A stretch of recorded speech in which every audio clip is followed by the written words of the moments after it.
Let's face it, there are certain things in life we take for granted. Elevators are one of those things. So how the hell do you market them? Also, another thing we take for granted are referees. Heck, all we do is heckle them and scream at them. How do you turn these two things into marketing channels? We'll find out all that and more today on the Marketing Madmen podcast. They say marketing is a madman's game. So now we turn it over to the Marketing Madmen with Nick Constantino and Trip Job.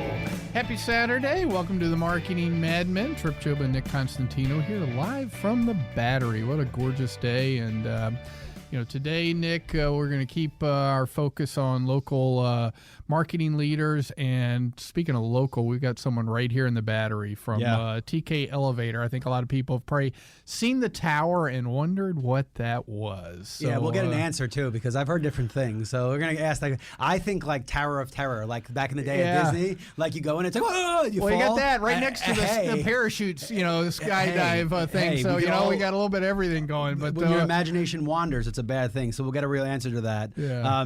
I think being at the Battery, just my observations is the amount of commerce and business that is happening here is growing. I know when they originally built this place, the emphasis was on retail, and they didn't realize how much demand would be for office space. So luckily, we were the first actual office that was put in here, and retail has turned over a couple of times, but the demand for the office space is insane. Yeah. Between TKE coming over and Papa John's, and there's more coming and there's more going. So there's a lot of business right here. And look, and you're also right next to, I've already been to events this year over at the Cobb Galleria right across the street. Right there. And I think there's more right activity at the, David's smiling, but I think there's more activity at the Galleria than I've seen in years. So. And that bridge connecting is a huge part of it. And I think they're going to redo a lot of that also. So it's just amazing to see the county grow. But it's also great to have Mr. David Gerson with us. And before we formally introduce him, I will say what we've learned on the show is there's really 2 or 3 kinds of marketers, okay? So you get the real brand heavy people that are behind the product and that, and again, that's selling the sexiness of the ball of clay evolving into the thing. And then there's the academic and the let's call it the highfalutin, let's call it the theorist. That is the marketing theory.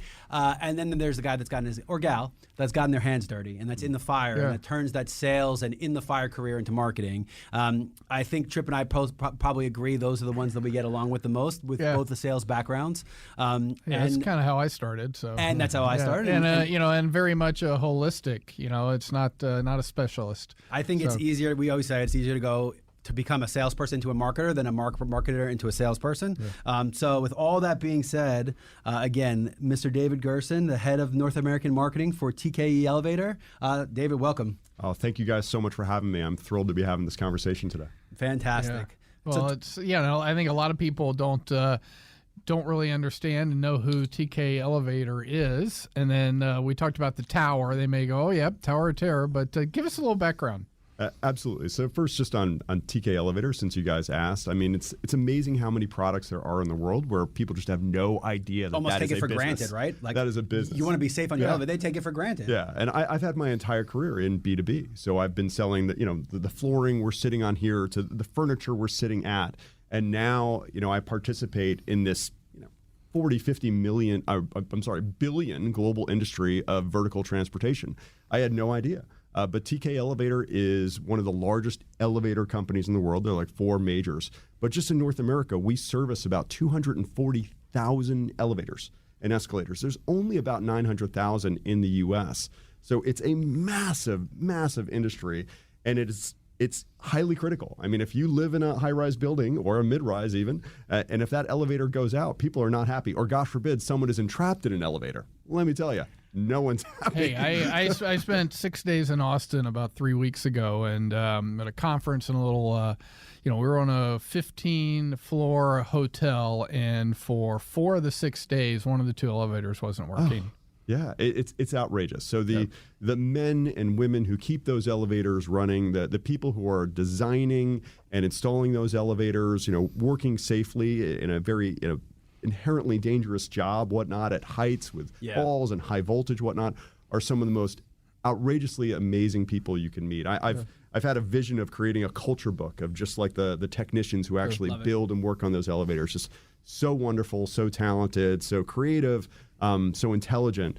but it's really been a fascinating ride. I've been there about 2.5 years. I've been through a whole new brand implementation, so a brand change for the company as it's changed ownership, and we are just launched a brand new product that's kind of taken over. So we're really excited. It's been a wild ride. It's fascinating. It's one of those things when I say take for granted. So like think about it. You're 100 years removed from the creation of the elevator, right? So this is something similar with airplanes. So once the allure wears off of, oh my goodness, you can do this, it's become something people take for granted. So right, like you're so angry about every bit of air travel, or every time you're in an elevator, I can't believe this thing is taking this long. It's like, do you realize 100 years ago you'd have to walk upstairs, or you'd have to get in a boat and go across the seas? Like when you stop and think about it, how fascinating. Like I'm a New Yorker. Going up 200 stories on an elevator, those speedy elevators that your ears pop on the way up and you're at the top, it's almost something we take for granted. Like it has to work. It's like, well, nothing just has to work. Or have to work in the old New York, the warehouse elevators, the ones that literally go up and you had the safety doors and everything. Well, and it's now like clink, clink, clink. I mean, I remember those. Truckers in New York. You have an elevator bring the cars up to put you know, so I mean, it's one of those parts of society that's taken for granted.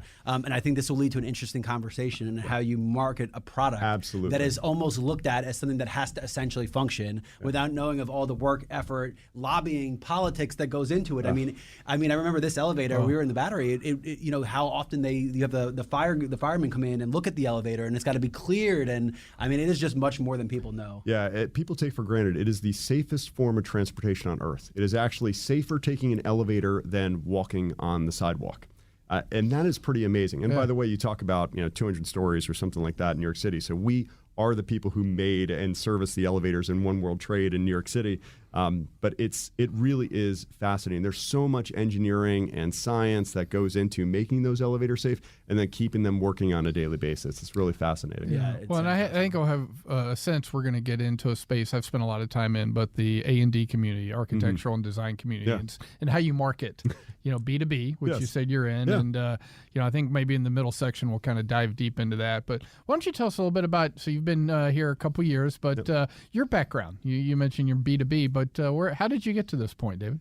So I started my career in sales. I actually, in college, I thought I was going to be in business. I took business classes the first year or two. I was bored to tears, and then finally opened up an anthropology textbook and fell in love. And at my university, anthropology was more cultural anthropology, like the understanding of how cultures work and the structure of societies and why people make decisions. Well, good luck getting a job in New York City. It's where I grew up as well, in business with an anthropology degree. So I drove around the country, ended up here in Atlanta, and I was in a cold call sales job, working for an executive search firm. Wow. And even then, it was kind of interesting. A lot of that job was marketing people to other companies, even though you're in sales. But I experienced, as you said, being in the fire, working on that really small draw and having to sell to be able to afford my rent and eat. And so 25 plus years later, as a marketer, I always put myself in the shoes of the salesperson, picturing myself using those assets and trying to, how will this work, in that session, whether it's a meeting with one person, whether it's a presentation to 100 people, whether someone's seeing something on social media. I always put myself in that role. Well, so funny. So that sales role actually led to my first kind of marketing job. And I want to go back to what you said about the challenge of marketing elevators or the challenging of marketing other B2B products. So I had cold called this company called Interface, a long-time Atlanta company. Right. I worked there for 15 years. And so me and the president of my company, this executive search firm, went down there. And we're having this wonderful conversation because I had done all this research on them, and they were leaders in sustainability and design. And we're just having like this love fest. It's me and these two clients. And the president of my company, out of nowhere, is like, man, it's got to be really hard selling a boring product like carpet. Oh. Literally, oxygen, I'm just like, what? Oh, and I kid you not, as we're walking out of the meeting, they told the president, hey, you keep on going. Right. And they like, can you come back in here for a second? And they're like, yeah, you need to come work for us. Yeah. But it was one of these things where it's, if you don't love your product, how will your customer love your product? Sure. And whether it's... that's sales too. Or marketing. Absolutely. If you don't love what you're selling, believe in what you're selling, you're never going to be able to sell it. Absolutely. And then what is it that your customers value in your product? So whether I worked in flooring, which is where I got started in customer experience and marketing and customer service type jobs, or it was furniture, and now elevators. It's always been really trying to understand what's important to my customer. What do they care about? What do they value? And then what is it that we love about our product, and trying to find a happy medium, and how you communicate. And that to them. messaging, I think, too. Because, again, you're in a space where the storytelling's involved. It's long. You can't do it in a post. It's got to be something you got to be able to tell a story. So, I think it's fascinating. I love the sales to marketing roles, because when you're speaking to your sales team, ultimately you're giving them the materials they need to go out and sell. Absolutely. And if you can do that and have a fully functioning sales team with the proper materials, that's when magic happens. If you're missing the connection between marketing and sales, because ultimately someone's got to take that product out or use that product to their advantage for the company, and that's the sales team all the time. And if you're not using that and that connection there, you could have the best marketing in the world, but it is not ultimately achieving the goal, which is to sell more stuff. Yeah, if you're not doing smarketing with sales and marketing together, you're going to fall short. And you talked about, again, like the academic side of it, or maybe there's the very technical marketer who wants to talk about clicks and wants to talk about, leads or something of the nature. If you're not going all the way through the sales funnel and helping to grow the business, and ring that cash register, you're really not being successful. Yeah. Nick recently had a rant about, if the register's not ringing. And ultimately, the number one, I had this drummed in, and I started in sales too, but the number one KPI is revenue. Absolutely. Yeah. And it's not the only one. And look, there's some things you have to add to that. But if you don't ground yourself, if you're a marketer, you don't ground yourself into the revenue, it's the most broken thing right now, is that people are saying ROI and KPI, right? Well, how about I'm telling you what my return on investment looks like. You don't tell me. Yeah. You're not telling me the KPI. I am telling you the performance indicators. That's what's kind of broken. Is right? ROI. Oh, I can generate an ROI, but you don't even know what the ROI is for me. Getting impressions is not a return on investment. Return on investment is, every time I get an email from somebody claiming 200% ROI, I'm like, cool, well, we built $15 million, so I'm assuming you're going to get me to $300 million, $3 billion? I'd love to take the call. Never hear back from anybody, ever, when you put it that way. Yeah, no, it's definitely a broken. And I think, part of it is they're trying to make their own pitch, which marketers making their own pitch is a whole nother subject. So maybe we'll dive into that a little bit when we come back from the break. But it's going to be a fascinating discussion. David, thanks for joining us. And you are listening to the Marketing Madmen on Extra 106.3. We'll be right back. This morning in the Atlanta airport, no one's missing a meal on Mac Wilburn's watch. With 11 restaurants to serve passengers, he's got dining for every destination. And it all started when Mac talked with First Horizon Bank about opening a franchise in the airport. Now it's open for business and cleared for takeoff. First Horizon Bank. Let's find a way. Go to firsthorizon.com/Mac. First Horizon Bank, member FDIC.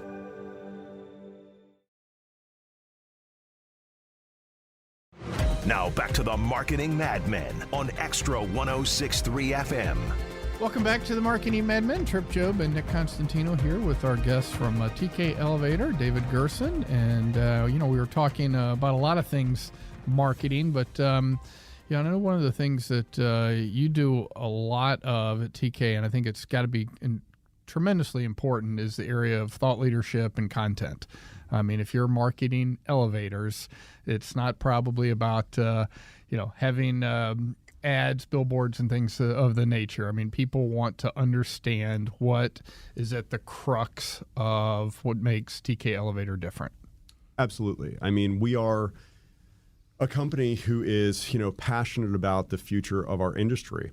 And we want our customers, when they're searching for that kind of industry or that information as to what the future holds, to find our information to be driven to our content and eventually to our webpage and click to learn more and get a lead to one of our salespeople. So creating reports based on our insights. So we have, sensors on over 100,000 elevators around the world that give us all sorts of interesting traffic data. So taking that data and packaging it in a way that it's easy to consume with infographics and reports, talking about where we see the future of elevators going and already knowing kind of what we're developing and kind of leading customers to that path as well, leading them to those thoughts and ideas so they're eventually going to be looking for our products. So whether it's blogs, whether it's white papers, whether it's reports, you name it, all of those different type of assets kind of, position your brand in the marketplace. And then as people start thinking about looking for those types of things, it leads to your product. So it's a big part of our content strategy. Yeah. And you yourself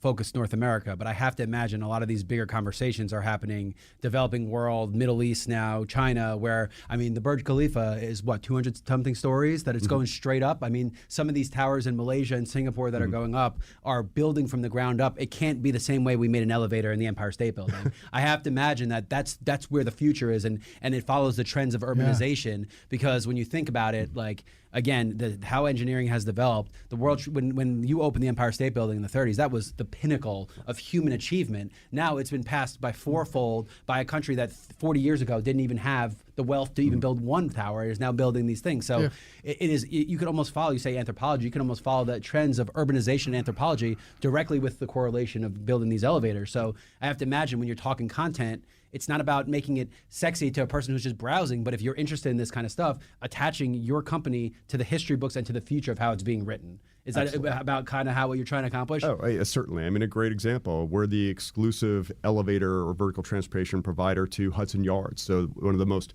famous and widely known developments in the world. But I'm not writing content about the specifications of like the cab size or travel speeds or something of nature, although that is really cool. But I'm talking about how Sir Norman Foster, one of the most famous architects in the world, thought about his space and the building he was trying to create, and how our products contributed to making these highly sustainable, buildings with these wide open floor plates that create these wonderful places that people want to come to work, that are high, those are the types of things that we're writing about. Tell me why you do that.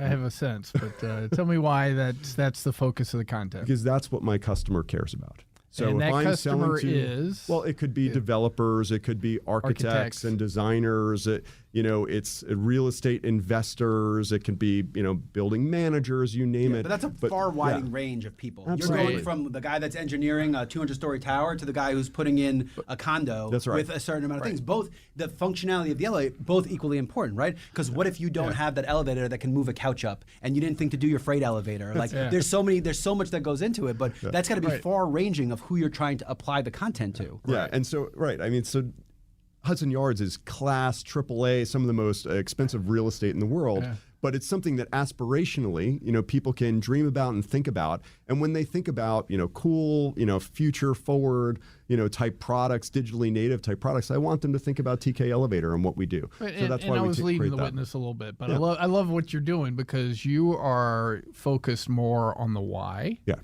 And because at those high scale projects, it's the developer and the architect, and their typical mindset is I'm gonna check the box on the technical aspects, but it's the why. The project itself is about this feeling, and they want to know that you're connected with the why of this space. Yeah, can we just give a shout out to Simon Sinek for a second? And if you have not read, for sure.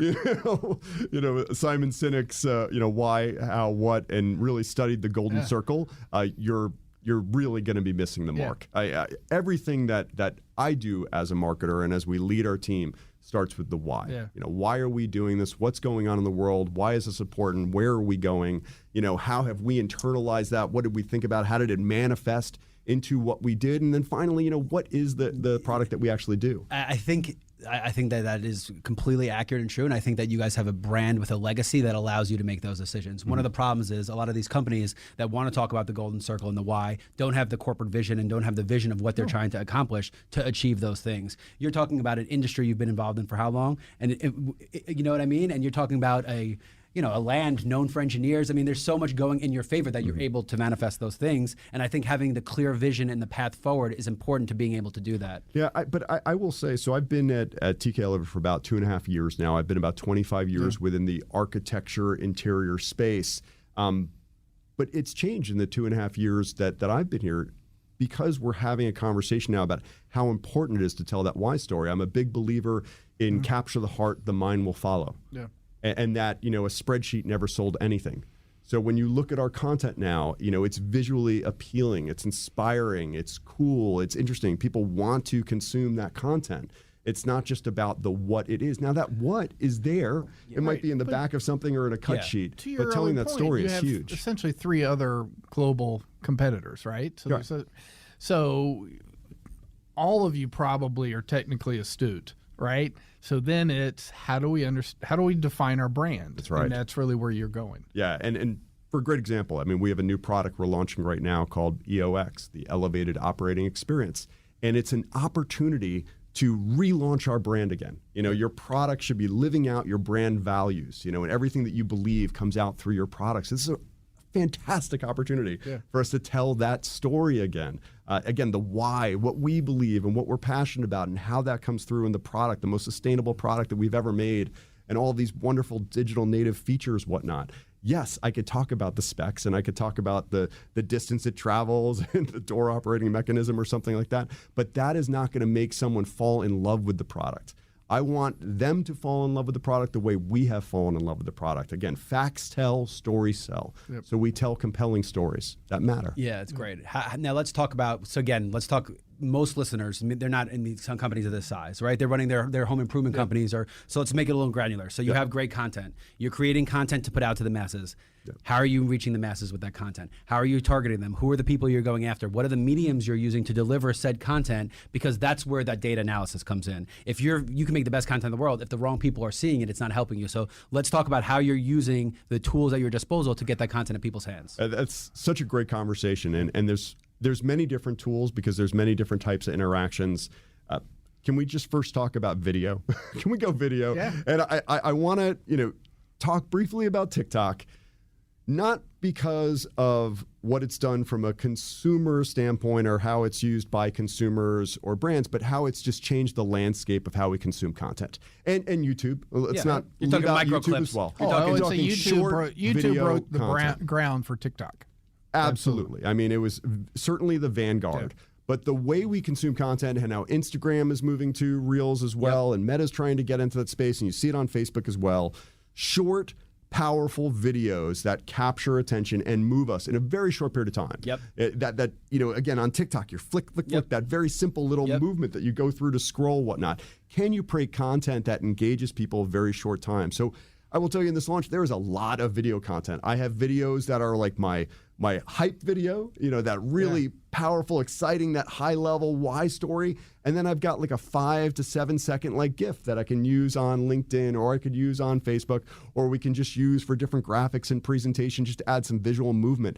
But you see movement and video everywhere. It has become so pervasive, but it's the way my consumer consumes content and where they get content in their personal life. So therefore, in my professional world, I have to create that as well. Okay, so I'm going to, and Nick's heard my rant before on TikTok, and it's not the medium, okay? And it's not the way it can be executed. It's typically how it gets executed. And that is people see someone do something that goes viral, and they say, oh, I have an idea. And they try to do it, but it doesn't relate to their customers.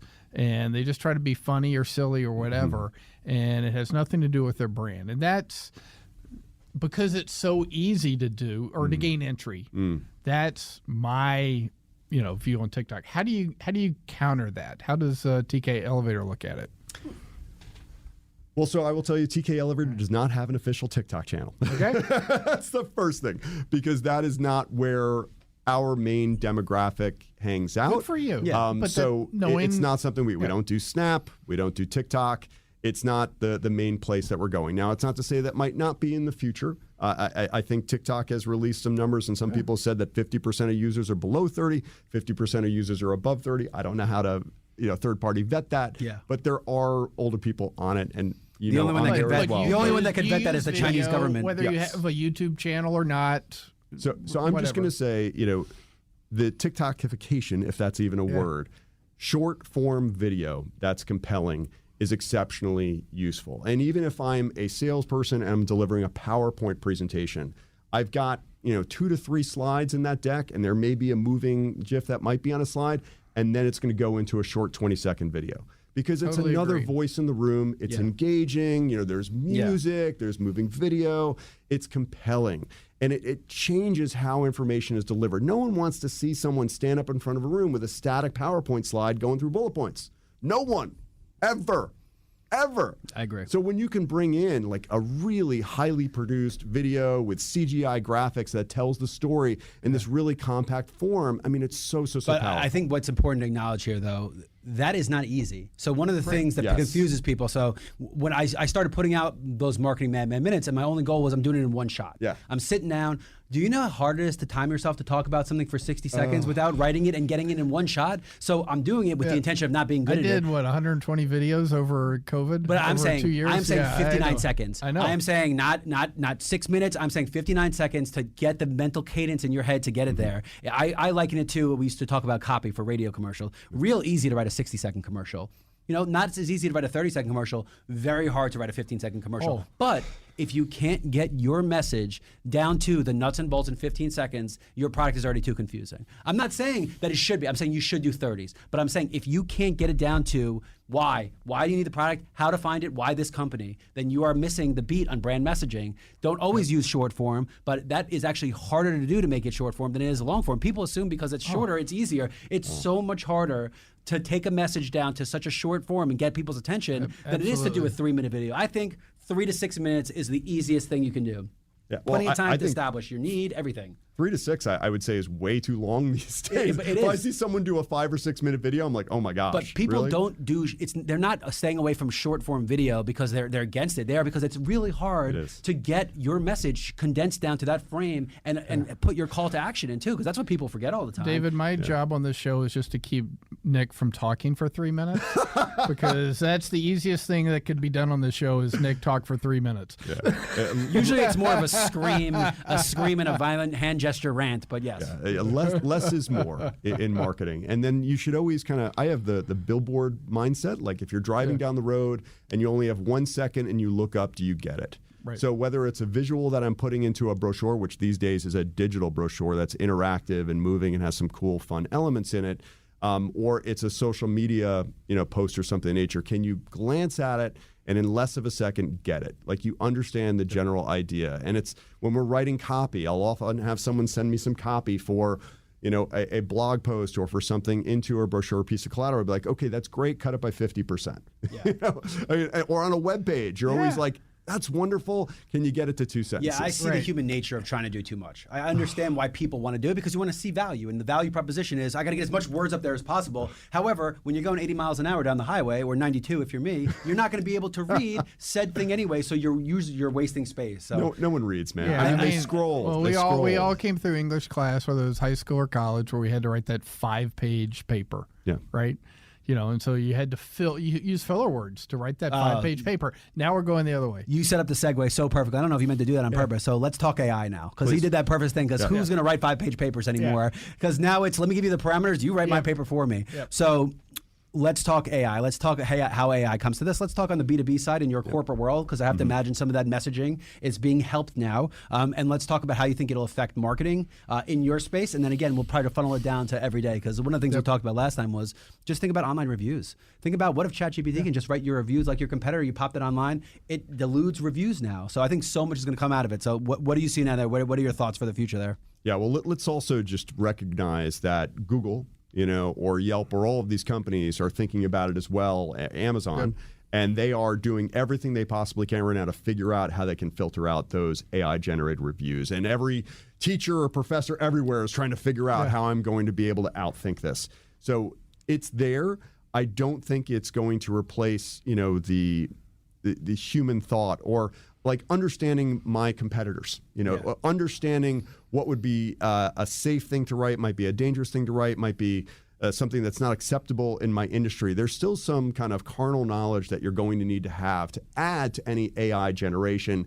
Where do I place this? Can I really say that? Can I not? That's going to have happen.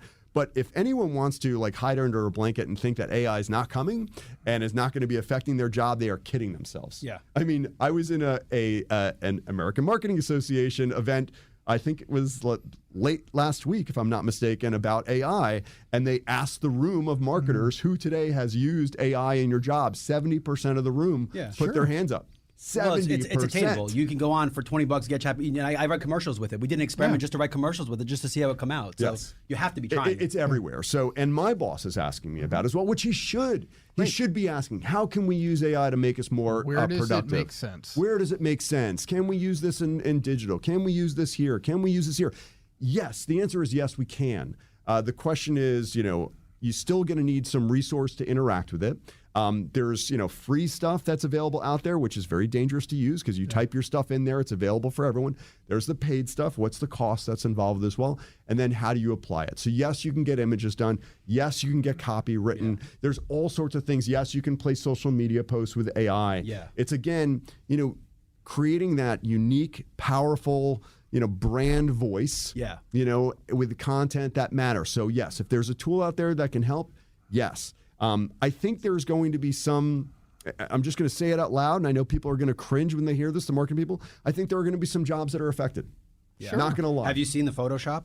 What they do with Photoshop with it now? You can circle, just with a light circle, a deer, and all of a sudden place it in the middle of a Chinese street. Work that took hundreds of hours for a graphic designer is now going to be artificial intelligence fill. I just saw the demo on LinkedIn today, and I was like, oh my, this is something I can get behind, because that is functionally you're taking and filling and doing all the tedious work of pulling things out. So yeah, people's lives are going to be affected. The one thing I think AI will be missing, and it's similar to people who are data heavy in marketing, is very hard for a machine to understand emotional connection. Yes. And some of the greatest marketing campaigns technically were the wrong things, but they created an emotional connection. We talked about our Super Bowl ads. We talked about the old NBA player in the Volkswagen Beetle, and that is going to be very hard for a machine to ever understand how you create that emotional connection. And I think the most important part of marketing and branding is you can be the most technical, data savvy person in the world. If you do not create an emotional connection between your brand and said consumer, you will never have long-term success. Yeah, I will also say sometimes the best marketing is the stuff that makes you think or makes you pause or it's unexpected.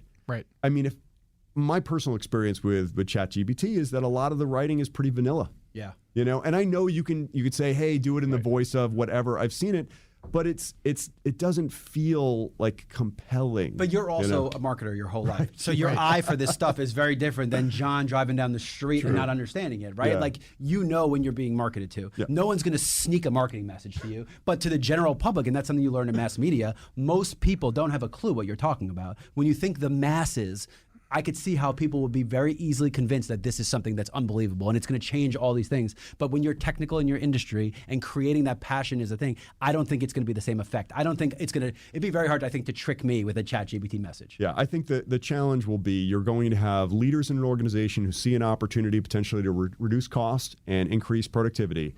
I hope they have people that they trust in the organization who understand the brand, understand what makes it tick, understands the customer, so they can channel it in the right direction. Because if you don't, you're never really going to get to that place where you command brand leadership in the market. That's unique and different, because everyone's going to be using the tool. Vanilla's a great word. Everyone's using it. Okay, Vanilla's a great word. You're all the same. Exactly, and you have to have that holistic thinking. Back to your point about some of the smartest data people, and I've hired some of them, and if they don't have some knowledge of the domino impacts, they look at the data right in front of them, and they can come up with incredible information. But why did it happen? What are some of the other impacts? And having that holistic perspective, and I think that will always be harder for AI. And and technology. when it's not, we're at the convergence and we're screwed. So this is coming. I hate to be it, but this has all been penned and predicted. And I think a lot of the funny stuff now is all these guys saying, "Whoa, what just happened?" Like, you see Bill Gates, he's like, "No, this is going too fast. We need to tone it down a notch." Yeah. And that's insane to think that we are talking 3 months down the road, and we're like, "Uh-oh." Okay, I would just say the thing I'm looking forward to the most is the PowerPoint development. Okay, I just want to say that as a leader at a company and someone who's been in an executive boards of companies, like when it starts coming to the end of the month and end of the quarter, you start getting like carpal tunnel sitting there creating PowerPoint after PowerPoint slide. I cannot wait until I can just take that data and all that information and say, make it look beautiful. And it's gorgeous. Right. That is a wonderful time saver. So please bring it. Audio command, get all font sizes the same. Have them do put it. My brand logo color, font in there and everything. Here's my data. Just make it happen for me. Love to see that. That would be wonderful. No, that's cool. So what about you talked about sensors? I think that's an area, going back to some of the smaller businesses here, that I think they miss an opportunity to mine some data and utilize sensors. I mean, you do it from an elevator perspective. I think of landscapers. Hey, there's rain sensors nowadays. How do you find out information about your customers that you can use for them? It's a great thing because AI is pretty worthless without the inputs. AI is good at the outputs. Right. You need the inputs. So even CRM systems, if you have a system that's tracking in that neighborhood you're in what the humidity and what the sensors are, when you go into a new house, you have all this data. Look, this is probably what's wrong before you get in there. Think about how much time and money you can save if you can use that data in real time to adjust your practices. Right. And I don't think local companies are using it as much as they could be. So I agree with you. So give us a 30-second before we go to the break thoughts on how you guys look at that. We're already doing it. I mean, we're already into the world of predictive maintenance where the sensors are in our elevators are telling us that certain maintenance is going to be coming due and you want to get ahead of it so it's not an expensive repair. When you're, New Yorkers are so, want to save every minute possible, the elevators can already sense when you're, coming out of the subway, walking to Listen the to how this guy's talking. He's definitely from New York. Let's move fast though. You said 30 seconds, so I'm going. But the future of elevators are, it's going to use AI to be able to potentially detect a security situation in the elevator or someone falls down in the elevator and needs a medical attention. AI is coming. You're going to see it pervasive throughout your entire life. Yeah. Even in our elevators. No, I think it's fascinating. And again, I do think there's opportunities for all size businesses to look at ways to do that. So when we come back from the break, we're going to have a little more fun. You've got a varied background, David, and we want to dive into that a little bit. So you've been listening to the Marketing Madmen on Extra 106.3. A lifetime of hard work, children laughing in the kitchen, family photos on a restaurant wall, a legacy that lives on. It all comes from the power of a conversation, like the one Tommy Hall had with First Horizon Bank about taking over his father's Charleston-based restaurant business. Now the table is set for a whole new generation. First Horizon Bank. Let's find a way. Go to firsthorizon.com/Tommy. First Horizon Bank, member FDIC. Tonight in Arkansas, there's a mother tucking in her daughter and turning off the light. A business owner's burning the midnight oil. An at-home dinner date is plating up possibility. And it's all happening under one roof. How? The power of a conversation, like the one John from Integrity Solutions had with First Horizon Bank about his vision for a sustainable mixed-use building. Now it's not just words, it's life. First Horizon Bank. Let's find a way. Go to firsthorizon.com/John. First Horizon Bank, member FDIC. Now back to the Marketing Madmen on Extra 106.3 FM. Welcome back to the Marketing Madmen. Nick Constantino and Trip Job here with David Gerson of TK Elevator. And one of the things that's really become pervasive, I think in corporate America more than even the local markets, is this work-life balance. I think a lot of people are returning to the office after working from home and getting comfortable, and that drastic change is, we had the great resignation and now it's the great stagnation, and everyone's coming up with new words even though it's only been like 6 months that have passed. But that work-life balance and finding passion points and projects that you enjoy out of the office. And I think the good ones, those skills transfer to work, because it's always about making a living. And I think if you really enjoy a passion project, when that spills over into your work life, I think that's a good thing. I think having children makes you more compassionate towards others. I think all those things. But talk a little bit about Rest Need Love To. Talk a little bit about your passion, your side project, and talk about what it's done to help you in your professional world and at TKE. Well, first I will say, who doesn't have a side hustle in this day and age in technology? Well, that's mine. Hey, we're talking about, I'm fortunate I've got a company that encourages me to do this, so it's once a week. It's great. I mean, people rent out their house, they rent out their car, they rent out services. My wife has like 5-6 different little jobs and businesses. So I have a side hustle, if you will. I don't know if that's the right call, or a passion project. So I have been a soccer referee for a little over 8 years, and I've reffed over 1,000 games. And for a while, I thought I was going to write a book about youth soccer in America. I did. You're soccer parents? Yeah, well, as a parent, as a coach, as a ref, just watching the landscape and the crazy, weird thing that's happened in youth soccer in this country and the largest sport of the world. And then about 18, 19 months ago, my kids had Tik Tok at the time, and I filmed my wife doing a funny thing, wearing my ref uniform. She was getting ready for a movie, and it went viral. And I was like, oh, this is kind of fun. Maybe I can do this again. And so I started making some additional referee videos that were funny about being a ref and funny comebacks. And then about, I'd say 3 or 4 weeks into this little project, I had a young referee reach out to me saying that they were racially abused during a match. And they wanted to know, how to deal with it and how to respond to it. And then as I dealt with that situation, I got more and more of these people reaching out, dealing with referee abuse, verbal abuse, physical abuse, constantly, happening. And so it started to take on a life of its own. And so that began this channel called Refs Need Love Too, where I set out to humanize the referee or officials in the eyes of the players and the fans. And what started as kind of a funny little thing has now become a global brand that has a website and merch and podcast. Wow. I've got about 130,000 followers around the world, subscribers. My videos get viewed between 5 and 10 million times a week. But I dive into all sorts of different topics. Maybe it's laws of the game. Maybe it's, how to be a new referee and starting out. And sometimes it's dealing with racism. I mean, here we are at the Fan and Sports Radio and seeing what's happening to Vinicius Jr. in La Liga and being racially abused and talking about that and bringing eyes on it, and also about the referee's perspective and how they deal with it as well. But it has been hilarious, absolutely wild. I go to soccer fields now and I am like a semi rock star. I was at Home Depot the other day and I was pushing my cart into Home Depot after just finishing a couple matches, and some guy slams on his brakes and yells out the window, "Refs need love too." And this is not the first time that's happened to me. So I go to soccer fields. I have kids, parents, coaches want to take pictures with me. They love that a referee who's traditionally been behind a wall, walled off, can't speak, has no perspective, has no social media presence whatsoever. They're supposed to be perfect, and they're the judge. They can't talk, and now they have a referee that they can ask questions to, they can interact with, help explain what's happened to the team that they love. Was it the right call? Could it have been different? All that kind of stuff. And then there's the humanization that we are people, that we have families, that I am a dad, I am someone's son, I'm a brother. There might be someone's mother, daughter on that field.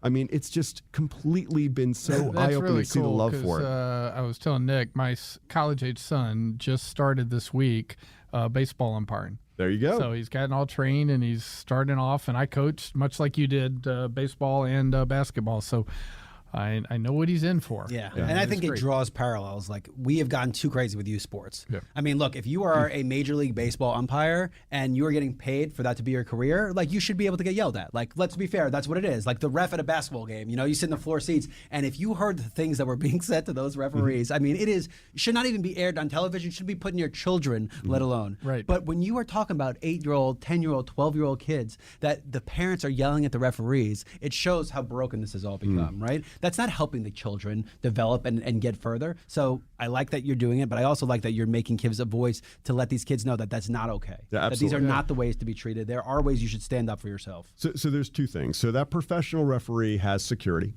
So they know that if someone comes onto the court, there's going to be security that's going to come protect them. At a youth sporting event or a semi-professional event, there is no such security. You are on your own. Yeah. You are on your own. And so I don't agree that those words should be thrown at a referee. I think it's awful, and those people should be escorted out of facility. I think, what's happening to, Valencia right now, where people have been yelling these horrible racist things to players on the pitch.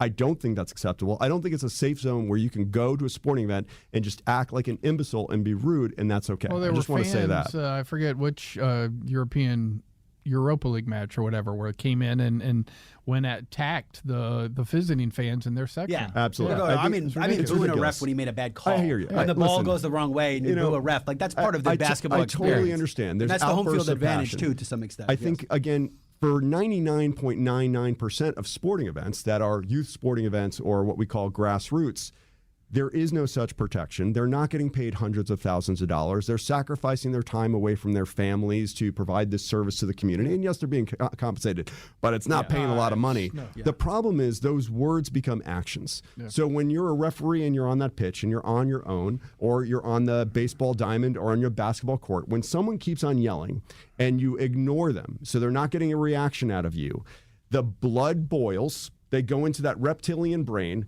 and they think, okay, well, if he's not going to listen to my words, well, I'm going to take physical action. And that's where the verbal abuse becomes physical abuse. And it happens all the time. We lose 80% of our officials within 3 years, and the number one reason they give is the abuse they receive from spectators, players, and coaches. That is the number one reason. So whose job is it to regulate that? Because this always comes down to the ultimate thing, right? You can't put a cop there. These cops are overstrained. Of course. So who is there? So what is the etiquette? when I was on the baseball board in Roswell, I mean, that was something we talked about routinely, and putting that word out. The baseball board has no authority to do that. No, so we did how well, do you do but it? you could. The only thing you could do was say, look, your kids will be basically suspended But then if the parents then do you're something. blaming the kids now for something that a parent does, which is know. just as bad. So exactly. Let's. I'm always about let's get to the solution, Yeah. right? So what do you think would be some things we can do to alleviate that and to help with it? So education is the first and foremost, of course. Again, having signage at the field, having policy at the field, of course, that these, your kids are not professionals, the referees are not professionals. You are not a professional, That's which is right. probably why you're yelling at your kid right now. Teaching your parents what the proper behavior is. You are here to cheer. You're not here to coach. You've got a coach for that. The refs, coaches, you cheer your kid. That's your job. And then if someone breaks that, that there's penalties for that. And there are some states and community groups and leagues and now they're started putting policies where if you verbally abuse a referee, you now have to volunteer to ump 3 games or you have to, referee soccer 3 games before you're allowed to come back to the field. Yeah, you cannot come back until you actually volunteer time to be a ref to see what that is.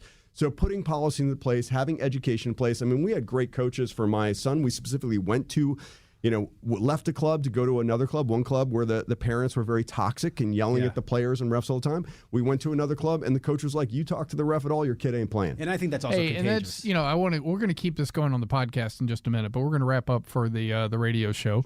Sure. David Gerson, head of marketing at TK Elevator. Thank you for joining us on the Marketing Madmen. You can always find us on extra106.3.com. If you want to dial in, ask questions, or also if we've got some people such as David who want to be on the show. So reach out to Nick and ourselves. So thanks. Have a great week, and we'll be back next week.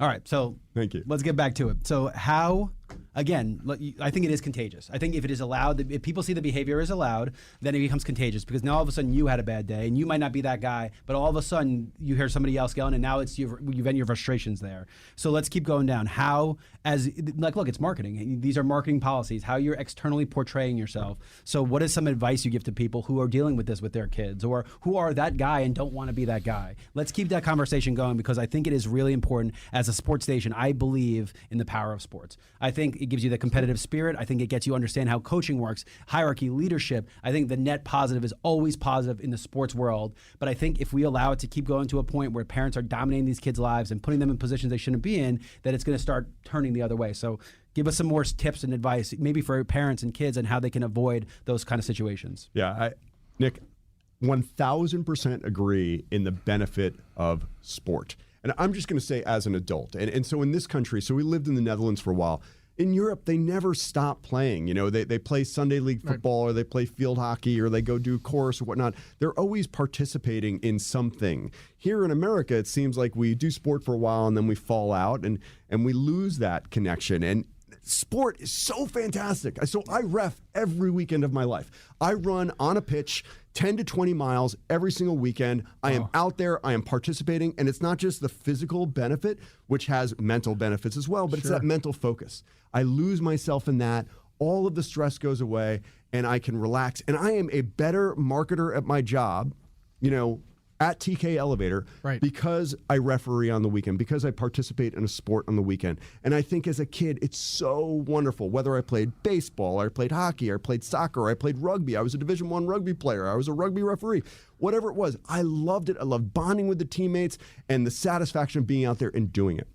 But what I see right now, and one of the funniest comments you hear from the peanut gallery out there, don't make it all about you, ref, is you have parents making it all about them. Oh, absolutely. Where they're screaming at their kid, pass, shoot, do this, switch, dun, dun, dun. They're screaming at their kid. Their kid's not having the opportunity to think, develop a basketball IQ or a soccer IQ for themselves. Or working in the parameters of a team. That's right. They're not listening to their coach anymore. They get their parent doing it. And then you, of course, have the parent who's yelling at the referee. So what do you think the kid does? they start yelling at the referee as well, or they start yelling at their teammates. Or their teacher in school, or Oh, yeah. It is a thing, and I experience it all the time. If you have a really good coach who, lays down the boundaries of, I'm the coach, you're the player, you're the parents, we've got jobs to do, and this is how it is. You usually have kids who play to the whistle, who work as a team, who focus on what they practice during the week, and they're generally very successful. I love doing the MLS Next games. So that's the MLS academies. Right. I love it because they know, especially Atlanta United, they tell the parents, hey, if you yell to the kids during this match or you yell at a ref, you're off this team. They know it. And so generally those higher level academies, they lay down that law.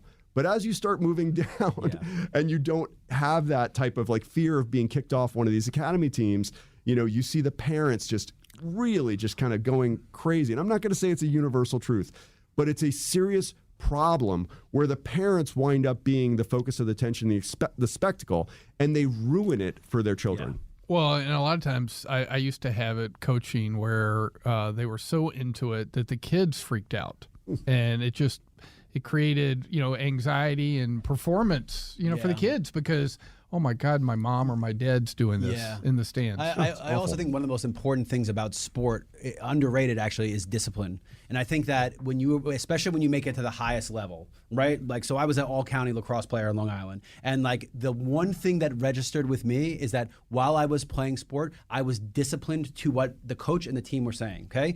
So how do you expect your children to do something if you are not showing the same thing?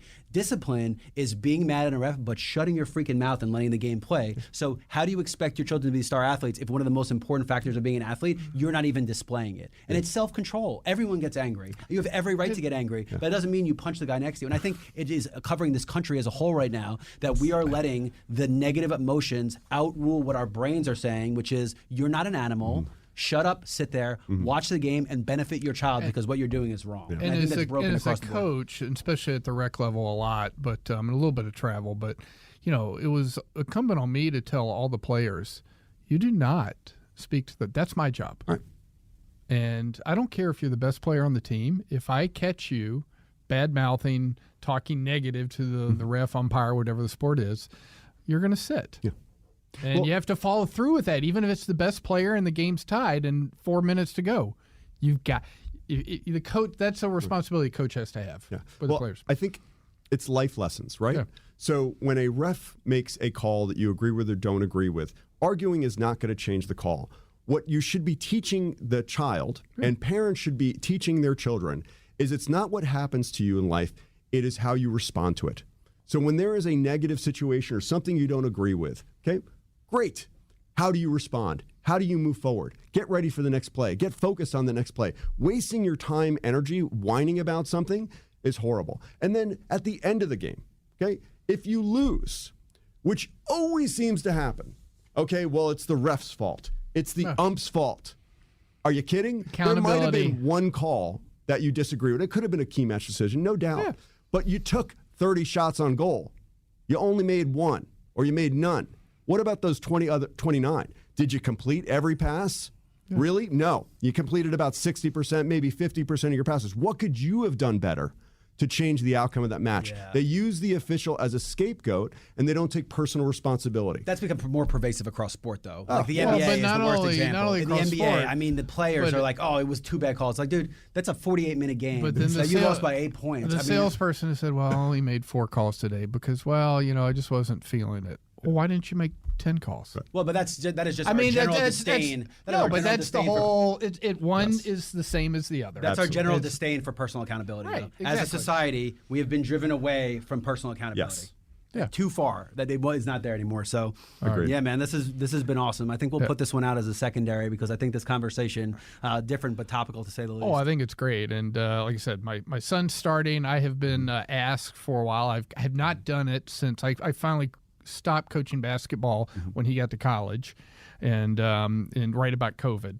But the basketball umps for years have been asking me to do it. And I don't want to do baseball because I want to keep my summers, but it's probably the inspiration for me to say, you know what, let me go ahead and reach out to the guys and get trained this fall. Because the winter, it's perfect. For me, it's like you. It's something to keep me active in the winter. Absolutely. And, it's good for the community, and I think it can be good for for the soul, too. I think so. David Gerson, Nick Constantino, Trip Job, the Marketing Madmen, and we'll catch you next week. This morning in the Atlanta airport, no one's missing a meal on Mac Wilburn's watch. With 11 restaurants to serve passengers, he's got dining for every destination. And it all started when Mac talked with First Horizon Bank about opening a franchise in the airport. Now it's open for business and cleared for takeoff. First Horizon Bank. Let's find a way. Go to firsthorizon.com/Mac. First Horizon Bank, member FDIC.